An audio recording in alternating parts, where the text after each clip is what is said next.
Yo en realidad empecé dibujando porque siempre me gustó mucho dibujar desde muy chiquito, desde antes de saber que eso era un trabajo y que había gente que dedicaba su vida a dibujar, me gustaba dibujar, desde que pude agarrar un lápiz. Eh, con el paso de los años, ya cuando tenía unos 7, 8 años, mi papá me inscribió a un curso que en ese momento se daba por correspondencia, porque no había internet, así de viejo soy. Años más tarde, ya cuando tenía 13, 14 años, sí hice clases presenciales en la escuela de Garaycochea, un dibujante argentino muy famoso, y para mí fue como una apertura muy grande hacia todo un universo, ¿no? Estar de repente rodeado por gente que, no sé, yo me acuerdo cuando iba a la escuela, yo era el que, no sé, el que mejor dibujaba y el que más dibujaba era el apasionado del dibujo en la escuela, entre mis compañeros, y de repente me encontré con un montón de gente que dibujaba muy bien. Eh, y eso es como que, bueno, ya no soy único, ya es como que todo el mundo que me rodea tiene una habilidad especial y lo hace de una manera muy particular, y eso te hace crecer, te hace aprender del que tenés al lado. Y bueno, eso es un poco el principio. Para mí ahí es donde todo empieza realmente. ¿Quién te enseñó a usar la plastilina para hacer esos videos o cómo descubriste hacer eso? La plastilina, nadie me enseñó a usar plastilina. Empecé con la base que tenía el dibujo y sabiendo más o menos cómo construir un personaje, dije, ¿qué pasa si esto lo paso a las 3 dimensiones de la plastilina? Y así fue como empecé a probar. Probaba abollándola, amasándola, marcándola con una lapicera o con un lápiz o con un escarbadiente, y así empecé a medio entender cómo podía funcionar el tema del modelado. ¿Crees que es más difícil, la animación 3D o el stop motion? Yo casi no hago animación 3D, y cuando la hice, llamé a alguna persona que la supiera hacer bien. Yo la verdad no tengo mucho conocimiento de animación 3D, puedo tener las ideas y puedo pedirle a alguien que lo haga. Así que para mí sí es más fácil el stop motion, definitivamente. La persona que hace 3D te va a decir que es más fácil el 3D. ¿Cómo es que modelar los personajes de la plastilina? O sea, ¿tienes que mover así los personajes como la boca, por ejemplo, que haces como que así o es de alguna otra forma especial? Sí, se modelan, uno en general trata de hacer un personaje y que ese mismo personaje te sirva para hacer toda la secuencia de animación. Vas moviendo un poquito un brazo, otro poquito otro brazo, el mismo brazo, ¿no? Lo vas moviendo gradualmente y vas sacando fotos. Vos mencionaste la boca recién, y la boca es una de las excepciones porque a veces cuando modelás una boca, deformás mucho la cara del personaje. Entonces, a veces hacemos bocas sustituibles para no tener que manipular demasiado la cabeza. Sacamos una boca y ponemos otra. Después sacamos otra y ponemos otra. Tenemos como todas las bocas preparadas afuera en una bandeja, y a medida que vamos animando, según la vocalización, lo que vaya diciendo el personaje en la película, vamos reemplazando las bocas. ¿Qué es lo más fácil de hacer stop motion? Lo más fácil de hacer en stop motion, animar un objeto. Si vieron la serie Así son las cosas, que está para ver online, la pueden ver gratis online, van a ver que animo de repente, no sé, cosas. Acá tengo justo al lado mío un salero, ¿no? Animar este objeto es fácil porque ya está hecho, ya está construido. Puedo hacer de cuenta que la tapita es una boca, ¿no? Hola, ¿qué tal? ¿Cómo les va? ¿No? O sea, animar objetos es lo más fácil porque están ahí. Uno puede jugar, ustedes pueden sentarse con su celular en sus casas y empezar a sacar fotos y hacer animaciones con lo que tienen enfrente.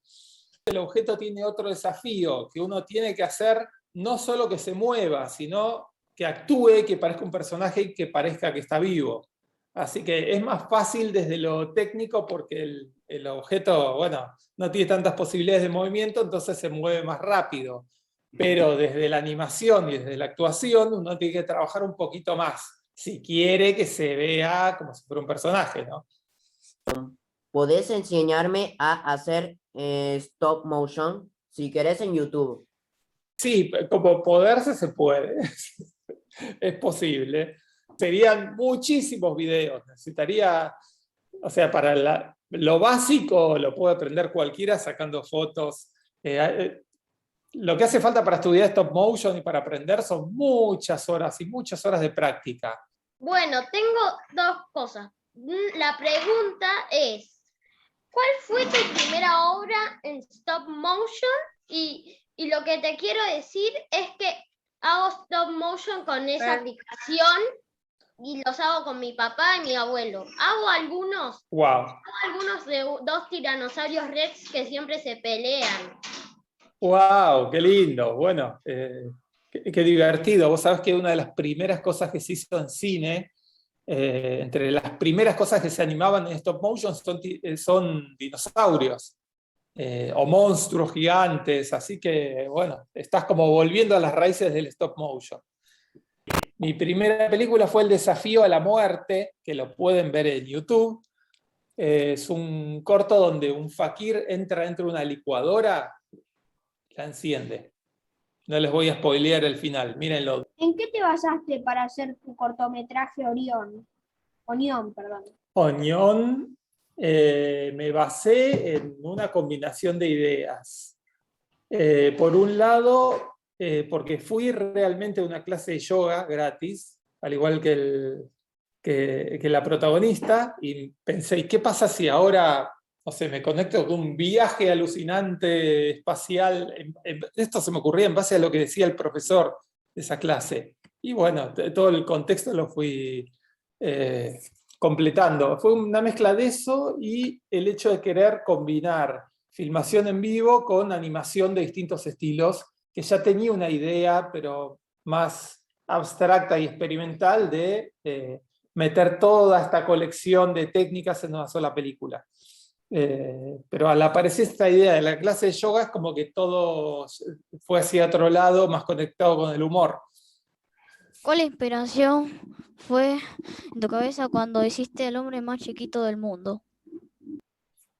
La inspiración fueron los muñecos para hacer esa serie. Yo siempre veía que los muñecos que hacía para hacer películas estaban fuera de escala con el mundo real. Dentro de las maquetas que hacía, los muñecos funcionaban muy bien porque todo tiene la misma proporción, pero cuando sacaba esos muñecos, no sé, no me acuerdo exactamente, pero seguramente fue medio jugando con los muñecos, probando que un muñeco lo podía sentar en una silla, lo podía parar en medio de la calle real, lo podía llevar adentro de mi auto, lo podía poner a tomar, no sé, mate en distintas situaciones reales con objetos reales. Y ahí fue cuando dije, ¿qué pasa si hago una serie en la que solo creo el personaje principal y no tengo que construir todos los escenarios, sino que uso escenarios que ya existen? Así surgió la idea del hombre más chiquito del mundo. ¿Cuál fue tu corto favorito del hombre más pequeño del mundo? Me gusta mucho el primero de todos los que filmé, que fue el del café, el que se toma un café y se queda despierto así por el resto de la vida. Ese me gusta mucho también el que es policía de tráfico, que dirige el tráfico en medio de la calle y provoca un accidente gigante. Y me gusta mucho el que viaja a la luna. ¿Cuántos cortos del hombre más chiquito del mundo hiciste? 53. Un montón, en un año los hicimos. Estuvimos todo un año trabajando para hacer los 53 cortos, que se hizo entre Francia y Argentina. Fue medio mitad y mitad. Así que sí, serían unas 20 personas por país. Entre Francia y Argentina son unas 40 personas más o menos. ¿Cómo había tantas personas en la serie de El hombre más pequeño del mundo? Porque era una serie, había presupuesto para hacer la serie y necesitábamos hacerla en un año. El canal que lo encargó necesitaba que estuviera lista en un año. Entonces tuvimos que llamar a mucha gente para que trabaje, para que haga los muñecos, para que haga las maquetas cuando había maquetas, para que prepare las escenografías reales. para que filme, para que use las cámaras, para que cambie los lentes, para que grabe el sonido. Hizo falta un equipo muy grande para poder hacerlo durante ese tiempo tan corto. 1 año, 52 episodios es muchísimo trabajo. ¿Cuál es la música que más te gusta? La música que más me gusta, de todas, uy, qué difícil, qué difícil. La verdad que me gusta de todo. No sé, me gustan de siempre y mucho, y a quién no, no sé, los Beatles, por ejemplo. Ah, sí, los Beatles son lindos. A quién no, pero me gusta de todo, me gusta algo de música clásica también. Me gusta ¿Cuál de Gershwin, música clásica? de música clásica, y me gusta mucho Tchaikovsky, Stravinsky, sobre todo los ¿Tchaikovsky más... te gusta? ¿Quién? ¿Tchaikovsky te gusta? Sí, Siempre muchísimo. has hablado de los cisnes, ¿no? Claro, Beethoven, bueno, Beethoven, que hace claro de Debussy, de todo. Sobre todo me gusta mucho la música clásica del principio del siglo XX. ¿Hiciste algún videoclip o nunca hiciste algún videoclip? Hice poco, muy poco, pero hice, sí. O trabajé o colaboré con videoclips, no sé, hace unos años hice una secuencia, un video de Babasónicos que se llamaba Pijamas. Uno de los cortes, o sea, fue un tema bastante conocido en su momento. Que además me gusta mucho la banda, ¿no? También hice un video para una banda de unos amigos que en su momento tuvo mucha difusión en MTV. Se pasaba una vez por hora prácticamente. El video la banda se llama Charlie 3 y el video Durmiendo. Lo deben encontrar seguro online, en la página de ellos debe estar seguro. Fue un video muy bajo presupuesto, pero que quedó muy lindo. Todos quedamos muy contentos. Hola, primero. ¿Cuál Hola. es tu proceso creativo? Mi proceso creativo es dejar que las cosas pasen e ir viendo cuál es la mejor manera de encararlas. No hay un proceso creativo fijo. Por ejemplo, a veces empiezo a escribir una película sentado en mi computadora y escribiendo las ideas que se me van ocurriendo.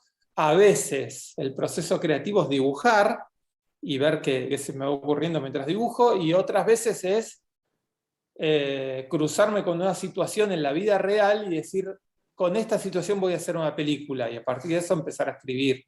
Y otras veces, como por ejemplo en el caso de Luminaris, empezar a escribir la historia en base a la música, a una música o a un elemento externo, ¿no? Así que siempre llega de una manera distinta.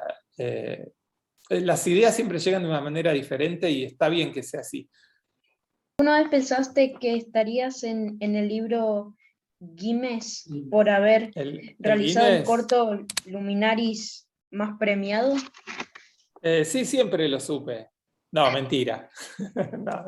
No, la verdad que es imposible pensar eso.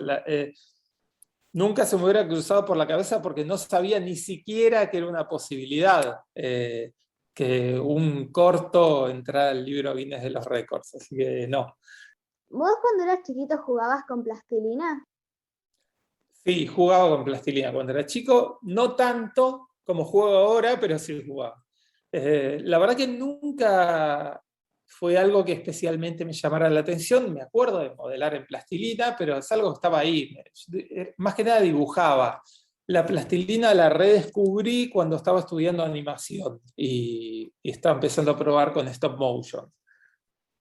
Así que no hay, a diferencia que el dibujo, con el dibujo es algo que nunca dejé de hacer, la plastilina es algo que abandoné por muchos años y después retomé. Que cuando vos empezaste a hacer stop motion, ¿recién te dijiste que querías hacer stop motion de grande o te tomó un tiempo pensarlo? Sí, es algo, yo de grande descubrí que quería hacer stop motion. De chico no tenía con qué hacer stop motion porque no había elementos. Cuando era chico no había celulares, no había cámaras que permitieran grabar de una foto, entonces yo no las tenía al menos. Entonces es algo que apareció en mi vida de grande. Sí, de chico me gustaba dibujar y me gustaba ver animación. pero no pensaba que me iba a dedicar a hacer animación, hasta que fui grande. ¿Vos alguna vez hiciste alguna animación con alguna otra cosa que no sea plastilina, no sé, como algún muñeco, una cosa así por el estilo? Sí, claro. Tengo animaciones hechas con un montón de materiales diferentes. Ahora, por ejemplo, estoy haciendo un corto con papel animado. Papel recortado con tijera y animado. Son muñecos que son de papel. ¿Cuál es el proyecto del que más te sentís orgulloso? En general, a mí un corto que me gusta mucho por la síntesis que logré en ese trabajo es Lapsus. Un corto mío que se llama Lapsus, que no es en stop motion, es animación 2D, dibujo, con formas. El personaje principal es una monja. El diseño es muy sencillo y la animación es muy sencilla. Está muy apoyado en el guión y en las ideas que son por lo general visuales. Ese corto es el que más me gusta porque es como que reúne como toda la síntesis a la que me gustaría llegar con cada trabajo que hago.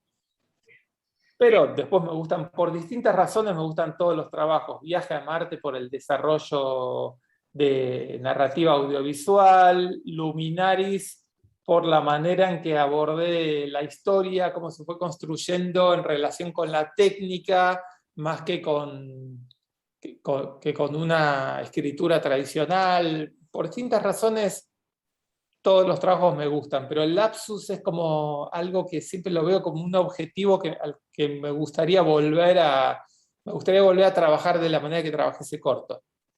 ¿En qué te basaste para hacer el cortometraje El Guante? El Guante, en una improvisación me basé, ¿no? Con el actor de la película, que es el mismo actor con el que trabajé más tarde en Luminaris. Una tarde nos pusimos a improvisar con stop motion, animándolo a él, haciendo distintas cosas, y en un momento él empezó a caminar con su mano, ¿no? Haciendo como que su mano fuera un personaje con pies y como que arrastraba el resto del cuerpo. A partir de eso dijimos, che, hagamos algo con esto, escribamos una historia en base a esto. Y dijimos, ¿qué pasa si se pone un guante que cobra vida y como que lo lleva y lo domina? Así que en eso nos basamos, en una improvisación que surgió así medio espontáneamente. ¿Cómo se te ocurrió hacer cómo son las cosas? Jugando con objetos, o sea, jugando y animando objetos reales. Empecé haciendo como unas pruebas para mí, solo para divertirme, de animación con objetos que tenía a mi alrededor, y dije, ¿por qué no hago una serie con esto? Y le comenté a mis colaboradores habituales, y les dije, hagamos un par de episodios solo para tener, a ver qué se puede hacer con esto. Los hicimos, no eran episodios, eran como animaciones sueltas, y los presentamos al canal Encuentro, que fue el que los encargó originalmente, y dijeron, bueno, hagamos más, hagamos una serie de, no sé, 26 episodios. Así surgió la serie. O sea, esa pruebita que hicimos para divertirnos terminó convirtiéndose en una serie. Así que diviértanse, inventen cosas que en algún momento con eso van a hacer algo. Una serie, un corto, una película, una historieta, lo que sea. Lo importante es eso, estar inventando cosas todo el tiempo. Muy buenos dibujos. Me encantan, están buenísimos. Muy bien. Muchísimas gracias por haberte prestado. No, por favor. Gracias a ustedes. Gracias. Muchas gracias. Chao, brothers. Chao. Chao, chicos. Chao, nos vemos la próxima. Chao. Chao, gracias. Gracias.